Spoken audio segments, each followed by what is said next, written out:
தலை முடி வளர வேண்டும் என்றால் அதை தேங்காய் எண்ணெயில் தான் செய்ய வேண்டும். வெறும் தேங்காய் எண்ணெய் தடவினாலே கூந்தல் படர்ந்து ஏறும்னா அது கூட மூலிகைகளை சேர்த்தா எப்படி இருக்கு பாருங்க. தலைமுடி பாங்காக படர்ந்து ஏறுவதற்கு எது உதவும்னா தேங்காய் எண்ணெய் தான் உதவும். அதனால தான் தேங்காய் எண்ணெயிலே தயாரிக்க வேண்டும். இதெல்லாம் முக்கியம் இல்லை. இந்த சாறுகளோடு தேங்காய் எண்ணெயை சேர்த்து கையாள வேண்டிய முக்கியமான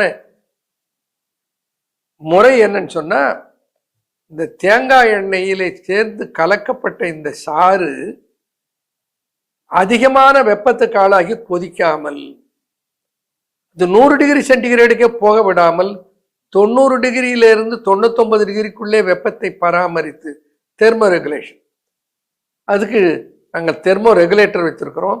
இந்த டெம்பரேச்சரை கண்ட்ரோல் பண்ணுவதற்கு 100 டிகிரியை தாண்டாமல் உள்ளேயே அதை முழுமையாக பக்குவப்படுத்தி, இது ரொம்ப முக்கியம்.